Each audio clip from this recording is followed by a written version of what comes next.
crude facts on how to learn a piece. Here are 5 facts that I apply on the Gavotte number 1 from Bachwerkeverzeichnis 995, the Suite in A minor.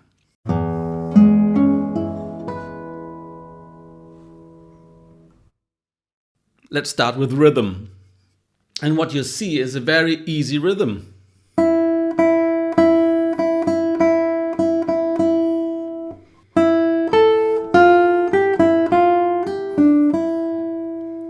That is not really a complicated rhythm, and that's quite normal that it not is, because in Baroque music and in Bach music as well, the rhythms aren't that characteristic as they are some 50, 60, 70 years later when the Viennese classic came up. And here rhythm is so important that you can recognize the pieces only by rhythm.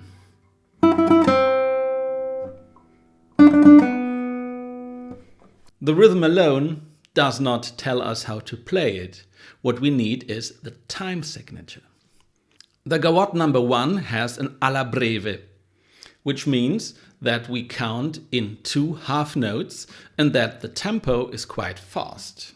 When we apply the alla breve to the melody, the music looks like this. We don't have not only a time signature and measure bars, but we have the accent that are to play.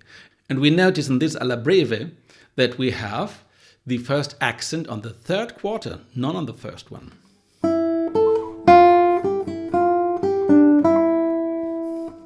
And this is quite important. So that's a crude fact. That's not because I believe it must be that way. It's written down. The note after the measure bar has an accent. So now look on a basic Gavotte rhythm that we can find. And that is quite near to what Bach writes in his Gavotte number 1.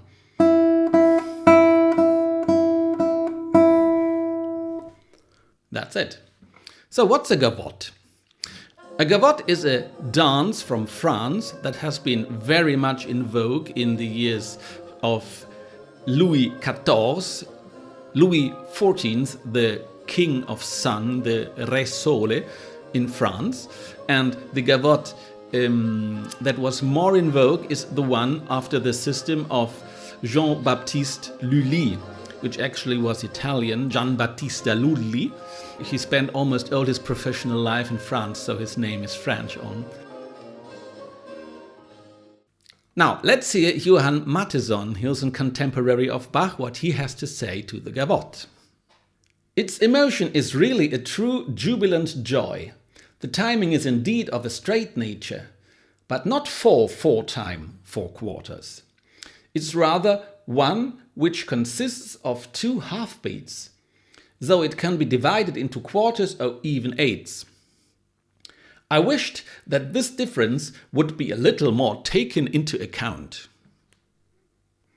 Mr. Mattheson was very, severe. Okay, now we compare what we actually have as a melody of the Gavotte to the basic Gavotte rhythm. You see that? Here.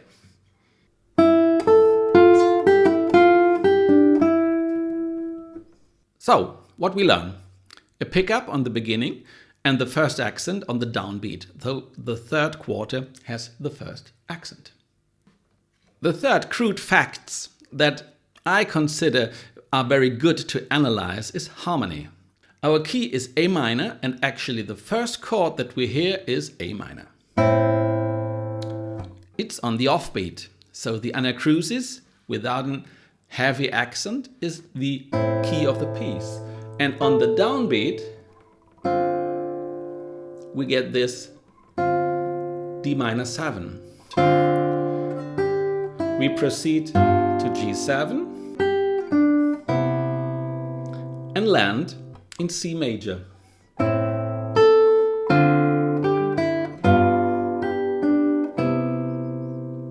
And it's in C major 7. A minor, D7, G7, G major 7, going on, F major, B minor 7, an E major, it's not E7 as I wrote. Anyway, it's E major. And A minor with 2 suspensions.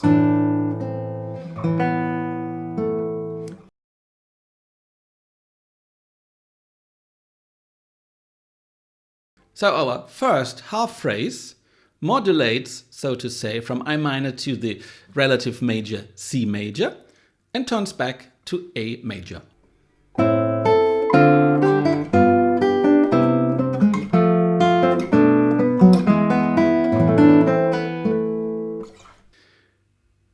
Counterpoint means that we have more than one voice singing at the same time. Music is written horizontally and has to make sense vertically as well.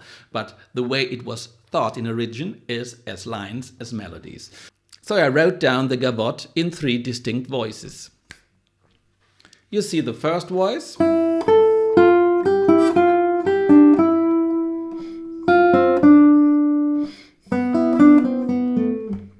At that point you could wonder why I interrupted the first voice in bar 2. I believe that the second voice is responding to the first one.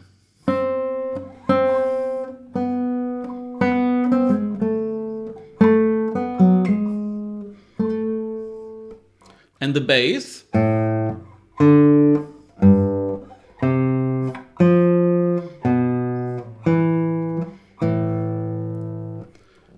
underlines very much the alla breve because it's just a quarter note where a half note in the time signature would be. 1, 2, 1, 2, 1, 2, 1. And if we now apply the basic gavotte rhythm to this, you see why I divided the first melody, the 8ths in the melody, between the second and the first voice. Because if I do so, I actually have an impression of a half note in the soprano.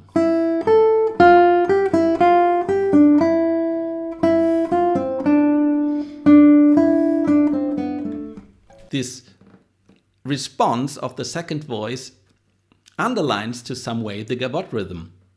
I think it's nice to pull that out. The bar where I divided first and second voice is quite interesting because actually we had the Sarabande before playing this gavotte. Watch my video on the Sarabande. And there we have in the beginning this melody.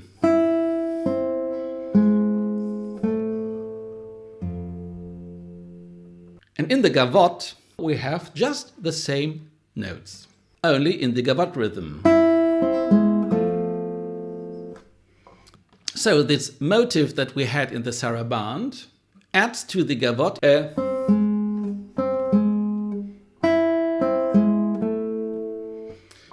well, there is a leap in it, and this jump is quite severe in a certain point of view, because we analyzed in the Sarabande that there is a kind of suffering in this kind of melody. Let's read again what the ancients say. Mattheson quotes Kircherus, who's writing this. He comes with him a chast of reverent cheerfulness, be cheerful and full of serious leaps. That's what Kircherus writes on the key G minor. Why G minor? We're playing A minor. Well, the fact is that the original for lute, as Bach wrote it, is in G minor, because the gavotte was quite a cheerful dance. Always the elegance of the court of Louis XIV, but anyway, quite cheerful. And the leaps in there, just quite like this. Don't you think? Combining the first 4 points that I mentioned, I get to the 5th one, which is the form. We have the melody.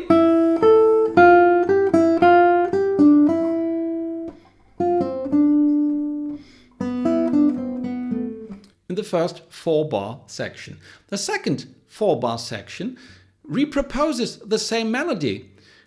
When you extract the first note of the 2/8, you see just the same melody again.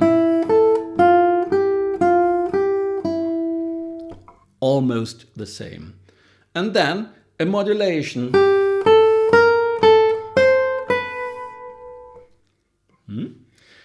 What changes here is that our basses are not anymore on the alla breve half notes, but we have anacrusis of a quarter note. So the rhythm in the bass is changing quite importantly.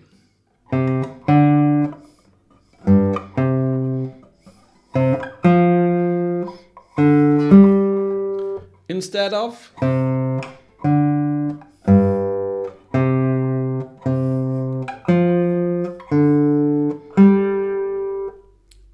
that seems to me a quite important difference.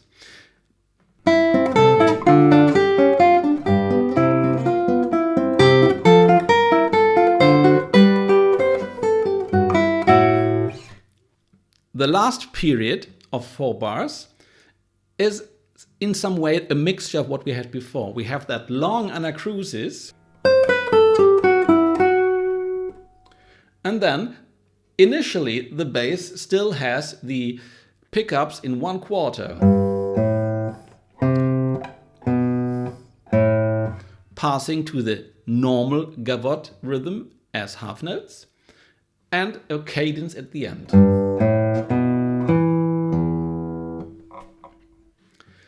The melody of the first voice passes back to the Bach Gavotte rhythm that we had here in quarters and eighths note.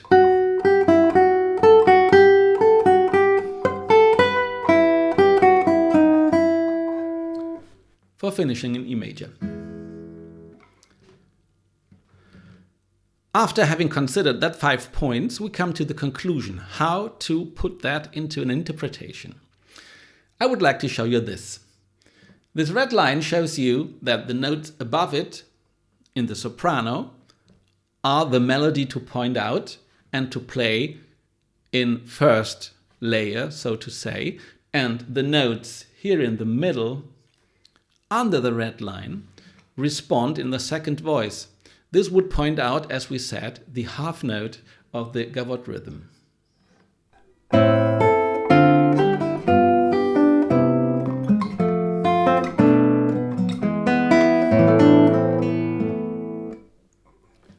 In the second line,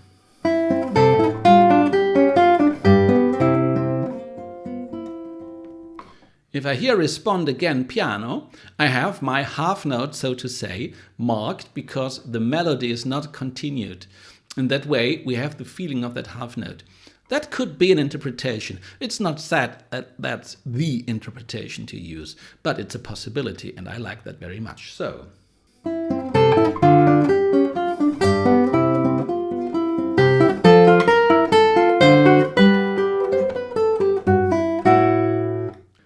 In the third line, we return to what we had at the beginning in some way.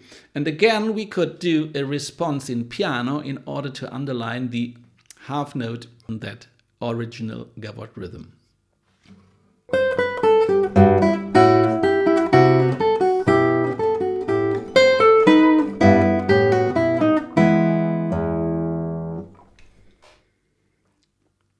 Okay, so do what Mattheson said, remember the alla breve and the accents. Then try to consider the counterpoint and the answer of a second voice to the first one. That makes it more interesting in 2 layers. Then feel the difference of the anacrusis and of the bass line in the second 4/4 unit. And, well, just have fun dancing and thinking of serious but cheerful leaps, dancing that Gavotte.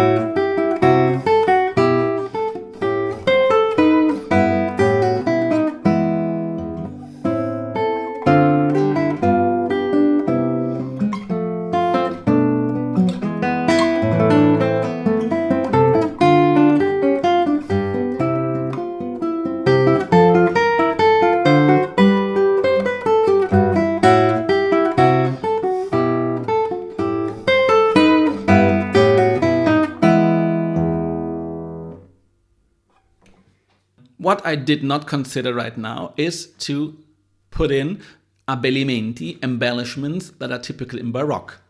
That should be left in another video. And in this point, I will stop here. Hope you liked it. If you did so, leave me the thumb up and I'll see you next time.